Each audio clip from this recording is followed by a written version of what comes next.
Corbin, I might need you to add a different Twitch account as a moderator. I cannot for the life of me figure out which account I actually had connected to the mod thing before. How many trolling Twitch alts do you have, Ryan? I have two, because one of them has just like my like non-name screen name thing that I use, and I didn't want that to be the mod name, so that like if I talked in the chat room, people would actually know who the hell was saying things. So that's my ridiculous explanation for that. Okay. Well, if you want, just paste the name in the Slack, and I can do /mod on it. It'll give you powers. Are we live? Okay. Oh, I forgot. Okay, no, I forgot. There was a totally different reason that I did that too, because you can't change your Twitch name for like 2 months after you make it, and I just made it, but then I remembered that I changed it. I changed it to a name that makes sense, so now I could just use that one. I don't have to use the other account. Yeah, fuck that. Okay. Way better. All right, so I've got prioritization on. Okay, one day I will figure out how to make this mesh network not janky. Or I mean, it might just be that way. Yeah, I might just need to cough up for Google Wi-Fi. I talked to the Linksys, like the manager for their it's a Velop thing, right? Yeah.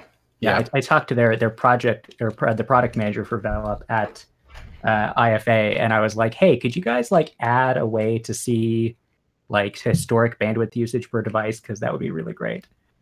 And he's like, yeah, we look into that.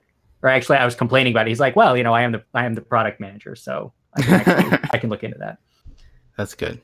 Because it really bugs me. Like, very few routers will do that. I think Google's are the only ones that.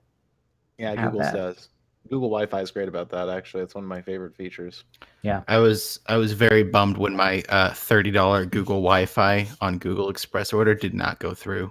I was shocked. I'm waiting for a new Google Wi-Fi. I feel like I'm surprised they didn't. I don't know. I feel like your life cycle on a router is probably like what, 5 years? But it had some problems. Like, it doesn't have the like dedicated backhaul, so you lose speed on the node. Also, from what I understand, the biggest complaint about it is people with smart home stuff. It creates a NAT. So like it creates a NAT just for Google Wi-Fi, and so if your smart home devices don't connect to the right Google Wi-Fi, like the NAT situation makes it super, super obnoxious. I actually did have that problem with a smart outlet, a Wemo smart outlet. It doesn't work anymore. That's just Wemo's software. No, Wemo's garbage, and I understand the reason is like that these smart home devices weren't intelligently designed to deal with like, what if your network has a NAT? That's like really, really bad product design, but it is a thing. So I think that, and I would say Google Wi-Fi probably in the next version. I would like something that is not just another hockey puck to be a bridge, like something like an outlet, because the Orbi has the outlet extenders, and those are kind of cool. I would like the next Google Wi-Fi to just also be home devices. Like each node should be a home. Yeah, like the OnHub. I don't know. I feel like that would drive up the price a little bit, I think, because you'd have to have microphones. They would just have to be like a home mini basically in each one. Like, that's fine. It doesn't have to be like. That's fine. I mean, realistically, it would probably add a couple dollars. I believe a home mini actually costs negative money. Yeah, Google actually has a machine in one of its factories that just sucks in like air and just spits out home minis. Yeah. They quite literally make money every time they just give them away. Like, I have a surplus of home minis. I have 3 Google home minis I have no use for. Yeah, I have at least 2 in my closet. They just have a Star Trek replicator, but the only thing can make is home minis. Instead of tribbles, it's just home minis. They breed. Actually, every home mini is born pregnant. Yes. Aren't they coincidentally the same colors as the tribbles? The pink one is. Some tribbles were gray. I remember there being gray tribbles. Well, gray, the weird kind of white that they have, it's soft white, close. So should we get on started here? Yes, yeah, we should stop talking about tribbles and actually do the show. Never stop talking about tribbles. That's the title of this episode. Is The Trouble with Tribbles. I think we'll actually get sued for copyright. Yeah, Paramount will take down the podcast. Yeah, Paramount, they're a pretty serious business, Yeah, they do not. It's of paramount importance to enforce their rights. Yeah, Cheeto just subscribed. How about that? Yeah, Cheeto. I feel like Cheeto subscribed. Yeah, 3 months in a row. Wow, like that's special shout-out status. We'll give you a home mini. Thank you for that. We can just the title of the podcast and just be like Cheeto. We're not actually giving him a home mini. Disclaimer. Okay, are we ready to start? Yes. Hey, it's the Android Police podcast. I'm David Ruddick. I'm Ryan Whitwam. I'm Cody Toombs. And I'm Corbin Davenport. I like how David keeps messing with the intro. I think you should always do something different every single time. This week, I'm on the show. Yeah, special guest. Special guest, David. I feel like such a, can I say douchebag? I think that's acceptable language. I feel like a douchebag saying that I'm my own special guest. And speaking of things that are kind of douchey, OnePlus has a new version of the 6T co-branded with McLaren. They sure do. Ryan has it, and he's touched it and used it. Yeah, see how the bottom is orange? Wow. Yeah. That's what you're paying. No, that's not all you're paying for. It's also got like carbon fiber under the glass, but it's super hard to see. Honestly, like I feel like they should have made this phone orange and blue. It's way too subtle. I think they way missed out on it. I've seen one in person, and I feel like they way missed the boat on the color scheme potential. I mean, it looks nice. It looks fine. It's an understated kind of, it's an understated, generally attractive phone, but it's not flashy. It's not fun. It's like it's a race car phone. You should have made it like crazy. It should look fast. It should. But I mean, it has 10 gigs of RAM and it has a 30-watt charger. And it does come with like the very excellent carbon themed OnePlus case with the little McLaren branding on the back. It's very very, very fancy. So it costs, I think, $70 more than the previous top of the line 6T. And so for that extra money, you get the nicer case, you get more RAM, like whatever, you get the faster charger. And you get the orange accents. Or does it come with the carbon fiber case? It does, yeah. It comes with this one. It says McLaren at the bottom. Oh, okay. Well, that's a bit of a bump in value. Yeah, I mean this case, if you buy it from OnePlus, I think, well, the one that doesn't say McLaren on the back, it's like $30. How much storage does it have? 256 gigs. Okay, so don't they offer 512? I don't think they do. I think 256 is the top. Okay. All right. I mean, the 10 gigs of RAM is totally useless, and that's the thing that's driving up the price more than anything because RAM's so expensive. It is entirely just the thing. Like, look, it's got more. It's a bigger number, and that means it's better. There is no way you're going to use 10 gigs on Android. I don't even think you're going to use close to 8 gigs. So it does charge incrementally faster. So regular warp charge, it's now called, is what, like 24, 25 watts? It's 20 watts. That's only 20. Okay, so you're getting 50% faster charging. Yeah, it's in certain conditions. Yeah, it is 6 amps, 5 volts. Okay, so that's interesting. 6 amps. Okay, that's interesting because I've been testing an Oppo phone, the R17 Pro, and it has VOOC, Super VOOC, the latest version, and it charges at 50 watts. It's scarcely believable Yeah. how fast this phone charges. You look at That's the like battery, the, and you're like, you're lying. yeah, no, that's like what the Mate 20 Pro comes with, like a 40-watt charger or something crazy like that. 50 watts. It goes from like 23% to like 89%. And like I walked away. I made some coffee. I read the news for a minute. I came back. It's like 89%. I was like, what happened? Yeah, yeah. think I'm liking this trend towards stupid fast charging. I really want that in everything. I think the USB-C charging brick for my Lenovo laptop that has like a Core i5 is 60 watt.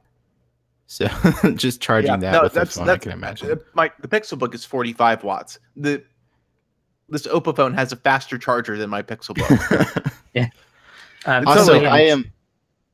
I'm speaking of things being sued by Paramount. I'm very surprised Lenovo hasn't got OnePlus hasn't got a cease and desist for using the word warp. Well, I think they filed the trademark this time, so they should be okay on this one. One would hope they didn't make the same mistake again.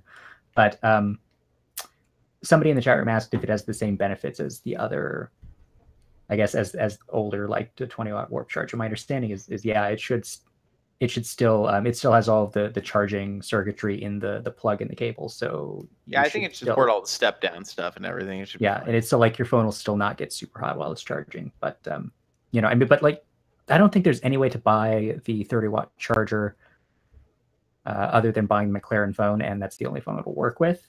But like if you were to lose that charger, then I don't think there's any way to replace it.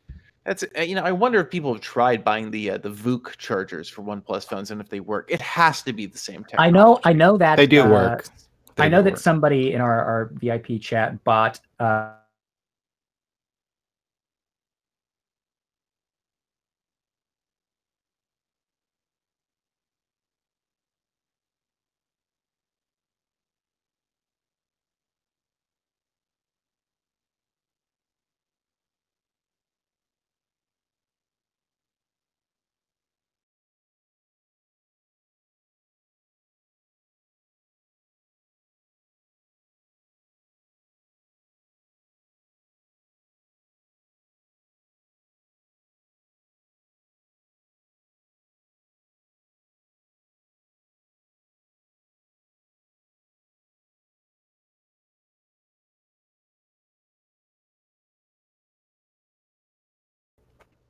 I think. Yep. Okay, we're back. This is fun. Someone else should probably start doing these. Hey, yeah, speaking I'll of get mine services set up soon. that are up, Twitch. It's a thing. We're on it. So go to twitch.com/Android, please, and subscribe to our channel. Which, if you're an Amazon Prime subscriber, basically we're just targeting Amazon Prime subscribers. If you have Amazon Prime and you're not subscribed to us on Twitch, and you're not subscribed to anybody else on Twitch already, subscribe to us. You get one free subscription as part of your Amazon Prime account. You just have to link your Amazon account to your Twitch account, and this gives us money, which helps run the show.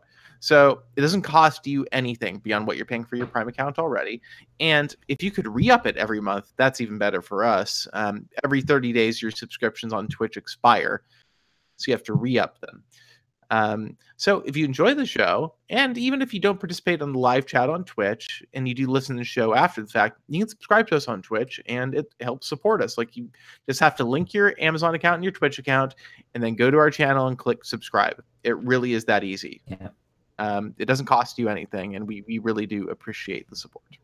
Yeah, and there's a notch. And the link to how to link your Twitch and Amazon account, all that is below our Twitch stream. And if you're listening to the audio version, we put a link in the episode description. So it's very easy. And getting back to OnePlus, we have selected them after a very scientific and extremely transparent, probably too transparent vote. I mean, also I feel like peer pressure probably took place in our voting. We definitely talked about the vote while it was going on. We campaigned. We campaigned inside the polling place. The polling place being our Slack chat room. Yeah, if we were like a government, the UN would be like this election. Yeah, we would be a banana republic for sure. Yeah, but in the end, we chose the OnePlus 6T as our smartphone of the year, and having voted for it, I think it was the right call. Yeah, I also voted for it, and I concur. This was the correct decision. I'm happy to be led by the OnePlus 6T. I think so too. And as much as I used the OnePlus 6T as my primary phone for the last 2 weeks, and before that used the Oppo R17 Pro. And spoiler, the R17 Pro, don't ever get one. But the OnePlus 6T is great. I would rather use the Pixel 3 XL without a doubt, because there are things about the Pixel that I just really, really, really enjoy that I don't get on the OnePlus phone. But you look at the price of the OnePlus phone and what it's offering, and I think this is probably, value to feature wise, the most compelling offering they've had since maybe the original phone. It's a lot more expensive now, but it's also so much more grown up. And OnePlus is a company, and how they do software updates and support has changed so much that I think the 6T really is it's a nice, they've really polished it up, and it feels like a very grown up product. Yeah, they've gone like a whole year without having any sort of disaster. So I think that's certainly good. And yeah, I mean the 6T is a very nice phone. If I were a regular person who just needed a phone right now, I would have trouble looking at the pricing of the 6T and the Pixel and thinking like I'll definitely get the Pixel. Like I might end up there, but it's really like it's pretty interesting, the 6T. No. So the thing is, the caveat here is the Pixel 3 XL has been on discount pretty regularly. And when you consider that, if you get a Pixel 3 XL for either 150 or $200 less than MSRP, yeah, get the Pixel, man. You're going to be happier. I think the Pixels are better phones. Yeah, I think the 6T is a better looking phone, oddly. Yeah, the notch is so much less obnoxious. Yeah, but the actual experience, I think the Pixel 3 XL is better. But I think the other thing, OnePlus is now on T-Mobile, and I think that was such a huge, huge deal. And they also support Verizon now, and so they're showing ambition, and they're acting on it. They're not just saying, they're doing, and I think that's probably what's really standing out this year. And with the 6T, I think that it's a better design than 6 was, and the camera software updates they introduced really have taken them from the point of like the camera's like the worst part you have to deal with, to where the camera's totally fine as long as it's not nighttime. And honestly, even in the night mode, I know Ryan thinks it's fine in the night mode. Ryan's wrong. It's garbage. It's pretty bad. Pretty bad. But in daylight, they're pretty damn good now. Not Pixel level or anything, not even Samsung level, but getting to the point of being close enough to LG where it's like nobody's going to just like crap on it for the sake of it. Yeah, I think LG is a good analog. Like they both do like different weird processing things, but I think they are similarly overall weird with what they do. Yeah, and also the other thing about the 6T, and it's been a thing for OnePlus for a while, they have what I would say the best skinned take on Android, and now it's coupled with fast updates. So I think that's a huge feather in their cap. The phone launched with Pi, and I have a strong feeling that when next year comes around, it's going to get whatever Q is pretty quickly. Yes. So I think it's just great fun. Just for the record, I voted for the Pixel 3. As did I. It was a very close vote. I think it was the Pixel lost by 1. Yeah, we had to get a vote breaker. We had to start tagging people in Slack, campaign them for our cause. Artem didn't vote either. Oh, really? Didn't. I wonder what he would have voted for. Well, definitely not the Pixel. He's had Artem's luck with the Pixel. Okay, so you know what though? Like he still uses it. Artem has Artem's luck with every Google phone, but he still uses it. And actually, my biggest complaint with the Pixel 3 has been fixed in the December patch. I had an issue where I'd lose mobile data, leaving my apartment all the time because it would lose connectivity in here and it would refuse to reconnect to the data network. It would show like an LTE signal, but there'd be an X in the signal bar, and I'd have to airplane mode it to fix that. This is like Android bugs circa 5 years ago. It was really, really annoying, but it seems to be fixed now. And aside from Bluetooth being too slow to connect in my car, it seems like most of the major issues have been resolved now. I know the memory stuff people say isn't completely fixed, but like I'd give them another month or two to fine tune, and at that point, I think most of the issues will probably be ironed out. Yeah, and SpeakXJ in the Twitch chat said Sega's should have won Fun of the Year. They really should have. Man, I really just. Hey, do you remember when they like used to try to pretend that like they're going to release a phone? No, but David, it's passing through the really? FCC. I want it to come out. I want it to exist. I know it would be absolutely horrible, but I don't care. I want it to exist. I'm gonna go to their Twitter. I remember going to their booth at MWC and them getting like super in my face. I'm like, hey bro, why don't you think your phone's gonna be a thing? And it's like, well, because I don't think it is, but you know, it's okay, whatever. All right, cool. Yeah. So their last tweet was from April 24th. And it was when they said, we successfully tested Verizon's CDMA network over the past weeks, currently performing network tests on Sprint. That's what's holding them up. It's the Sprint support. Yeah, they're going to release it. They're going to release it with Sprint support right before Sprint stops being a thing. Yeah, right before Sprint gets bought by T-Mobile and T-Mobile shuts down their whole network. Yeah.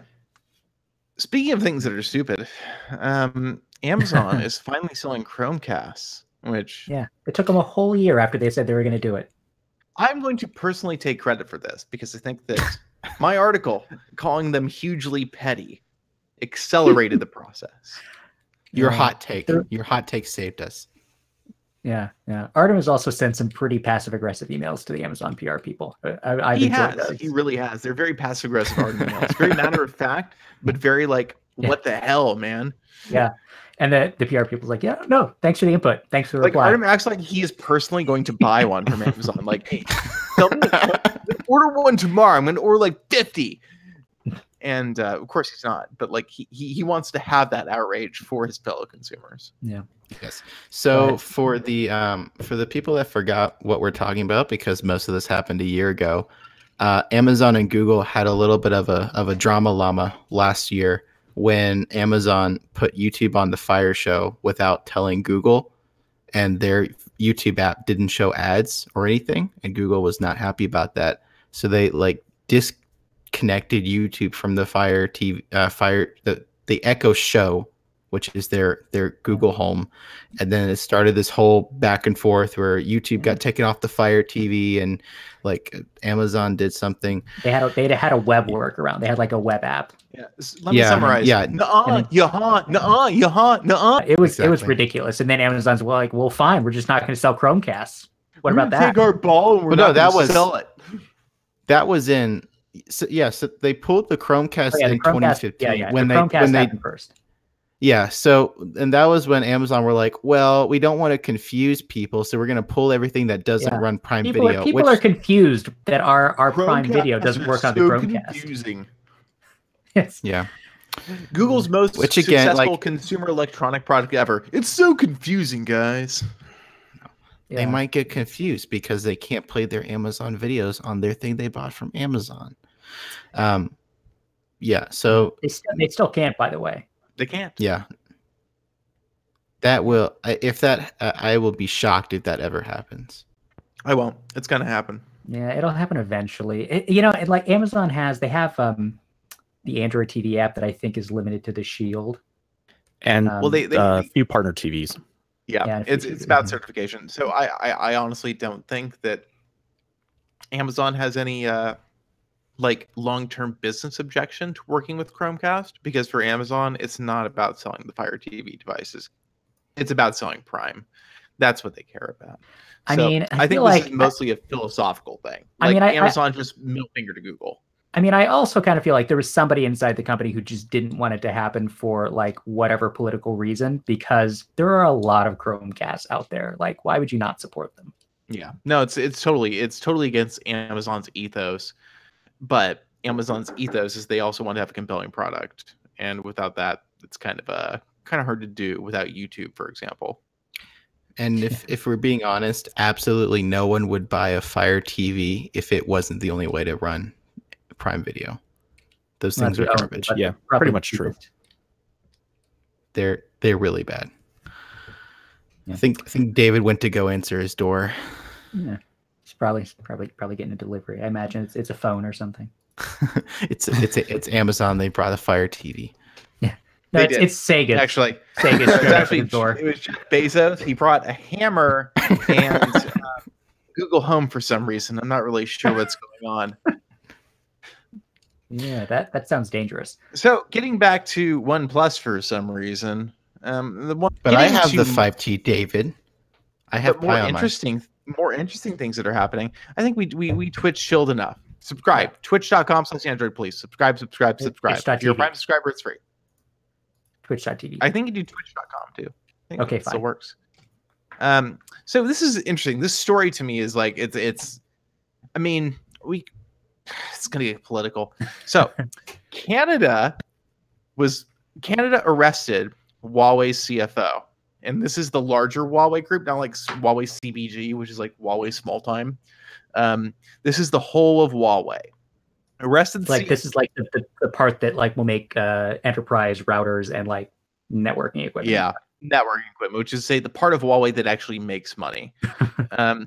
So they arrested the CFO in Vancouver. The CFO happens to be the daughter of the founder of Huawei, who is a former Chinese army engineer who started the company by like building phone switches in a shed in his backyard. And it's just a coincidence that she's the CFO. Such a coincidence. And they're accusing her of creating shell companies to do business with Iran to sell Huawei equipment to the Iranian government. And so that's a big no-no, according to current U.S. law about trading with Iran. And Huawei does do business in the United States, albeit in a very limited manner, in terms of selling laptops and, I guess, Honor smartphones. And so the Canadian government agreed to arrest her, and with the end goal being extradition to the United States for prosecution in New York by federal prosecutors for violating these sanctions against Iran. And she got bail. That's the latest development as far as I'm aware. And so 2 Canadians have been held for reasons in China since this has developed. So weird. Yeah, really weird. China's not happy, but just coincidentally, they found some criminal Canadians, so that cheers them up, I'm sure. Those Canadians, their involvement in criminal enterprise really is a theme throughout, history. But they're very sorry about it. They are. I apologize. Yeah, it's I think the whole story is wild. Yeah, it's such a weird situation. She's not due back in court though until like February or something. So I guess she's just gonna hang out in Canada for a while. She's hanging out in her Vancouver house. So apparently, one of her several Vancouver houses. Apparently, so. Actually, Vancouver is like a hotspot of property investment for rich Chinese people. There's a huge Chinese community in Vancouver. So it's one of those places where so in China, like for the ultra wealthy, like the whole issue is like, yeah, you are super wealthy in China. How do you get that money outside China? Because if it's inside China, you're essentially beholden to the Chinese government and that you can't do anything wrong as far as the government's concerned. Because if you do, they're going to seize all your assets. So you've got to get that Chinese yen into some kind of other form. So that's actually part of why Vancouver is such a real estate hotspot. It's a good, like flight travel point. And B, I think Vancouver already had a pretty significant Chinese community to begin with. Anyway, there are a ton of rich Chinese people in Vancouver. Vancouver property values are like sky high because of all the Chinese investment. So that's kind of interesting. Little extra fact there. So we'll see how this all develops. This is clearly, I hate to say the word, the Trump administration using Huawei CFO as political bargaining chip. That's what this is about. If there was any real concern about Huawei working with Iran before this, they would have had chances to act before on this specific person. It seems very, very, very, very strange in terms of the timing. Yeah, it's pretty bold though that they asked Canada to do this for them in extraditor, like they roped Canada in, and that Canada said yes. Like, yes, yeah, it's I wonder if unexpected. Listen, we're gonna cut you a few extra deals on Canadian dairy. in the trade agreement. You got to take down Huawei CFO. You got to be the fall guys for this one. Like the whole thing it's just so. Whew. I don't know who to trust and who to believe and why it's happening. And I mean, I've heard, I think I read this in a legitimate news article, but it might be spurious, so apologies. But I heard that, so she has a kid in college in the US, and when the Trump administration started like ramping up pressure on China, she stopped coming to the US because there was concern that this might happen if she was in the US, but then she just like went to Canada, and then that happened anyway. Yeah. So this has been a thing. So to change gears entirely to something nobody cares about, Google Plus is going to die in April instead of August next year. Oh goodness! They found another API bug, and this time it was the same thing happened again. it was like 10 times as many people were affected, but again, Google's like nobody knew about it. Nobody knew this was the thing except for us, and we fixed it. Wow, it's so weird that nobody knew about a Google Plus bug. Yeah, I know. It's like, maybe if it was a target that people cared about, people would have found these bugs, but they didn't. I honestly, so I always had this very weird lurking suspicion about Google Plus. Like, so it's tied directly to your Google account, and to me, that's like, it always felt a little close. Like my emails in there, my calendar, my contacts, all the stuff that I trust Google to keep very confidential because it's my stuff. And then they create a social network based on my Gmail profile, basically. And that's kind of how it's always worked. And so I've always been a little bit like, I don't know how I feel about all of this. I mean, do you remember Buzz? Like that was literally part of Gmail. It was, Buzz. Yeah. I never used Buzz. That was such a disaster. They just shuttered that right away. Yeah, they really I liked Buzz. It was like Twitter, but slightly less terrible. I mean, honestly, they could close Google Plus like at the end of the year. Yeah. They could close Google Plus at the end of the year. Nobody would notice. Yeah, I mean, so they said that they're gonna shut down all of the APIs within 90 days, and then the consumer side of Google Plus will shut down in April instead of in August. Yeah. Yes.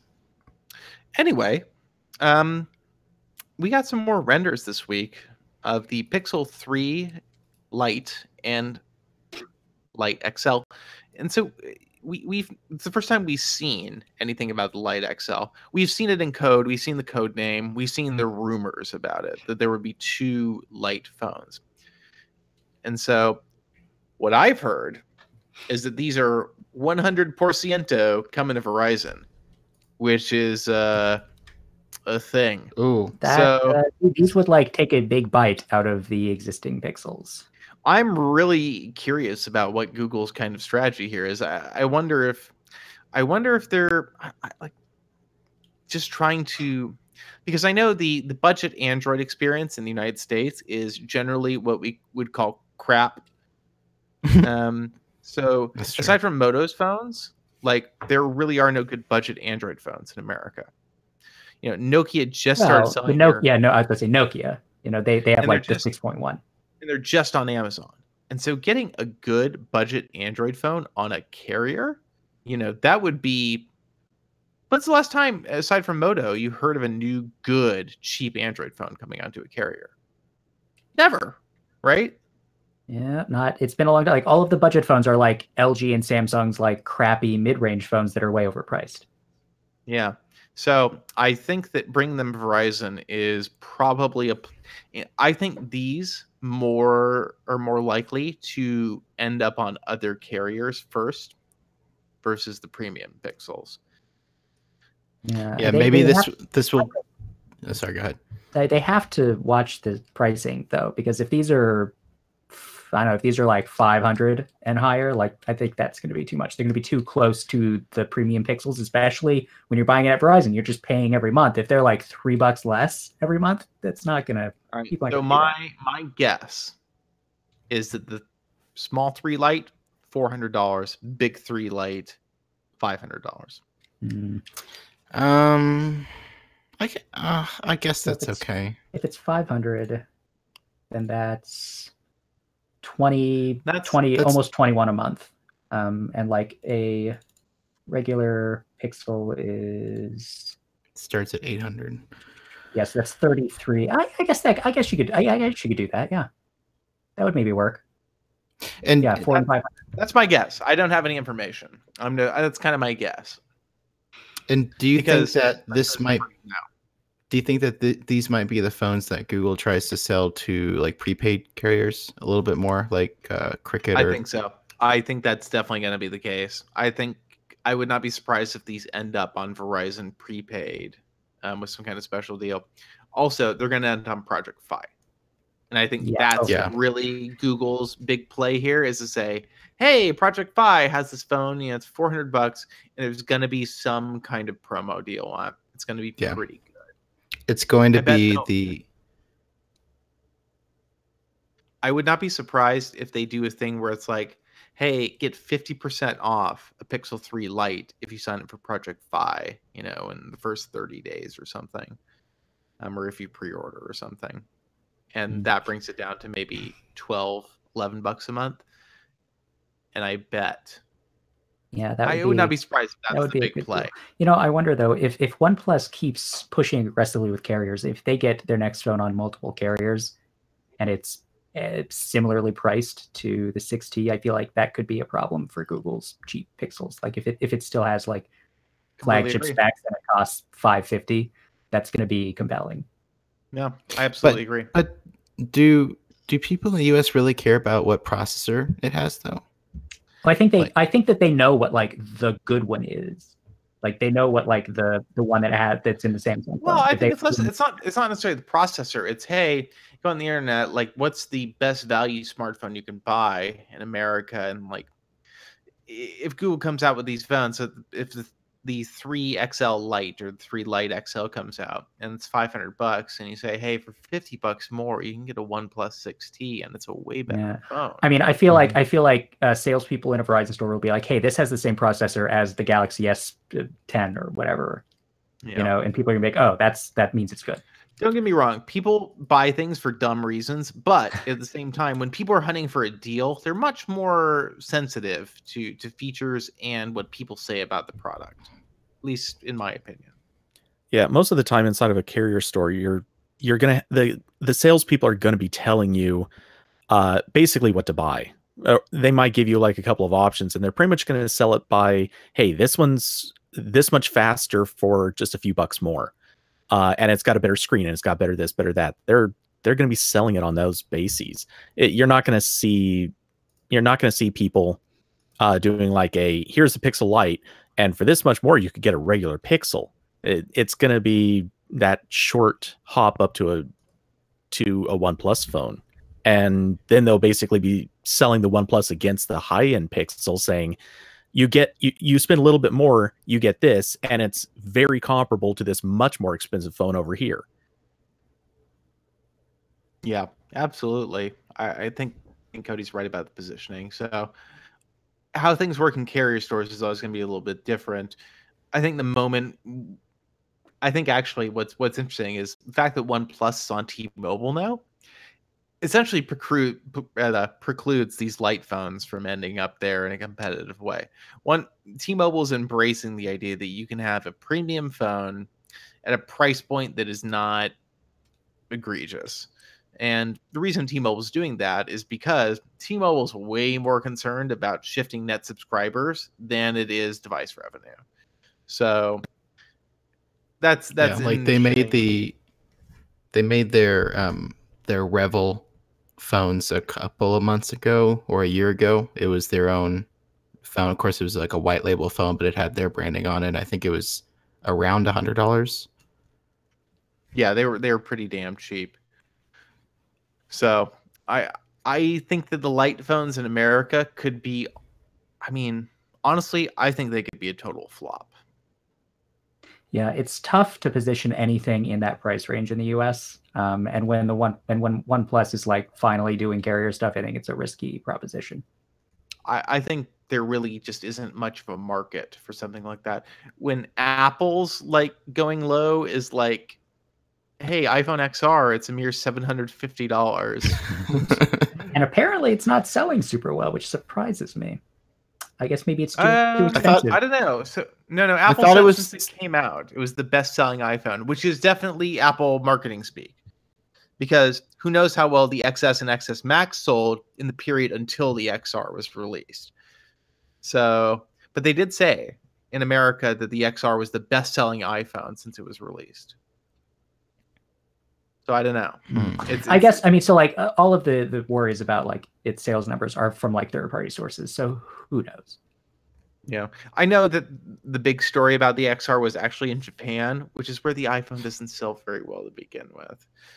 So they were talking about, oh, the Japanese carriers are going to put $200 subsidy on the iPhone XR because it's not selling. And it's like, well, okay, that's one country in the world, and honestly, it's a really weird one. So That's I racist. don't.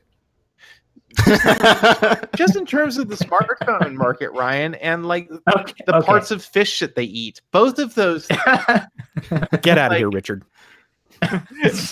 Inside joke. Inside joke.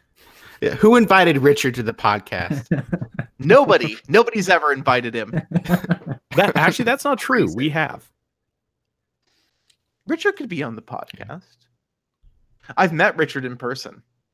He is a human being. Was he not maybe just a robot made to look like a human? Nah, Kind of like ours. he's taller than I expected. Also has a really low voice. He's a I know. He's an interesting person. Not what I expected. I feel like you have a lot of bring feelings. me a toy version of my own car, which I thought was absolutely hilarious. Oh, Here's that's my good. real car. Here's my toy car. Are they pretty much the same size though? Yeah, pretty much. Now I can fit 4 people in my car. Do you have to cut 2 of them in half though? To fit them in the trunk or something? Yeah, I did. My car can fit Oh, is there 4 people, but it were there only any goes other- 60 miles. Were there any other topics anybody else want to discuss? I feel like we kind of. Yeah, we really blew through it pretty quick this week. I can, It's December. There's not a lot happening. I can Yeah, talk that's about true. the 5T because I still have my phone here. He really wants to talk about the 5T. Yeah, let me talk about my 5T, David. Okay. Okay. All right. So after like a couple months of OnePlus saying we're really trying, they finally got Pi on the OnePlus 5 and 5T in the open beta. And at first, when I read that, I was like, okay, that's cool. I'll wait for it to come to the stable release. And I'd completely forgotten that a year ago I put my phone on the open beta and I've been running the betas this entire time. So I got Pi, and honestly, it's really nice because it fixes everything about Pi on the Pixel that I hate. So I'll give you an example. On the Pixel, the new recent screen sucks on Pi. I hate it. It's really bad.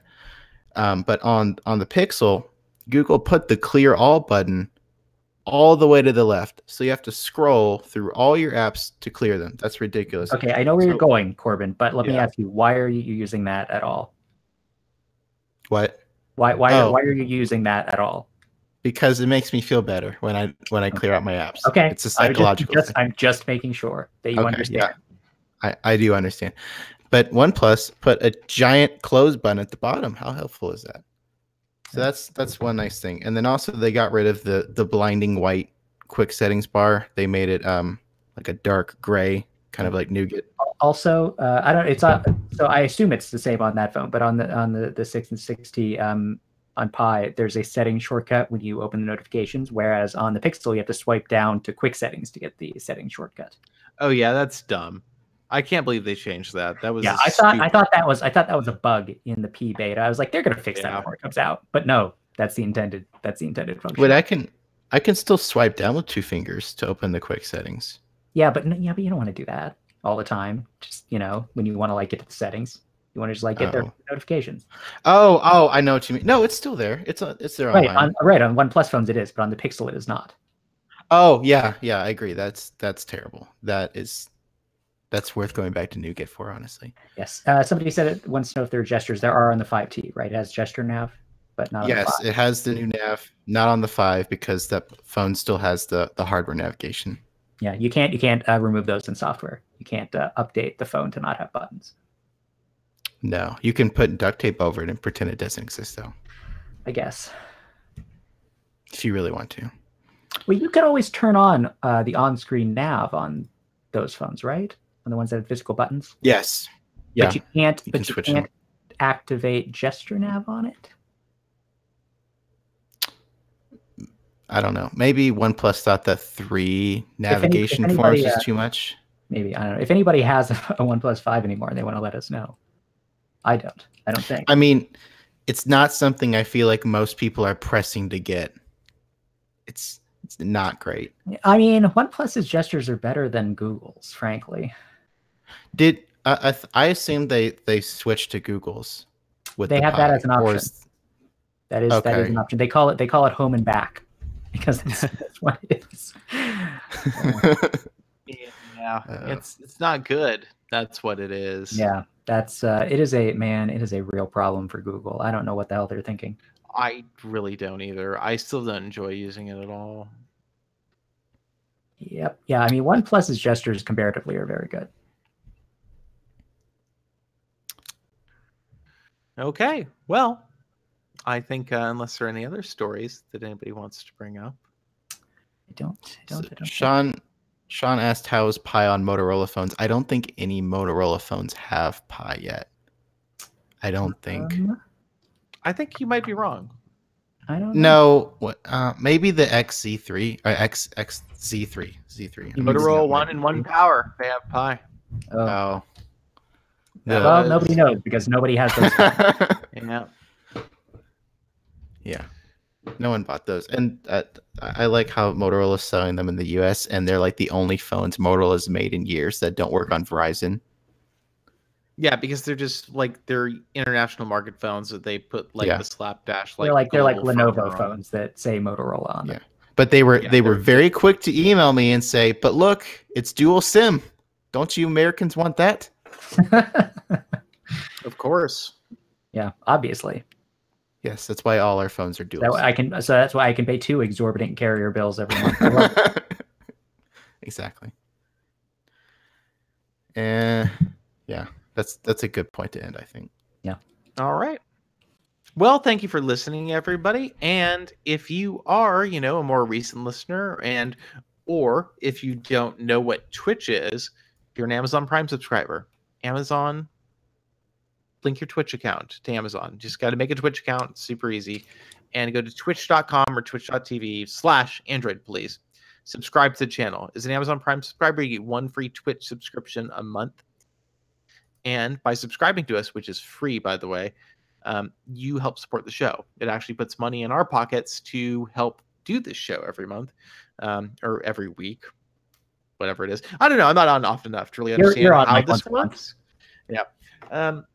So yeah, you should do that. You should subscribe to the show if you enjoy it. We would greatly appreciate it. We'll give you a shout out on the show, especially if you listen live. There's a whole thing that happens with like a notch or whatever. There's a notch. It'll show up on screen. It's great. It has your name on it. It's so good. Yep. Mm-hmm. You'll remember it forever. You'll treasure it. And you get the Ryan emoji, the level. Oh yeah. Ryan laughing like Ryan emoji. Ryan's on vacation, but yeah. See, Ryan, but his emoji is not. Yeah, it looks like he's like losing his mind. I mean, I was there when this was captured, and it's such a great, an exact representation of him as a person. It really is. Yeah. All right. So that's the show. That's it. That is the show. Okay. Good night, everybody. Kill it. Okay, yeah. Good. Kill it dead. That was a really well planned outro.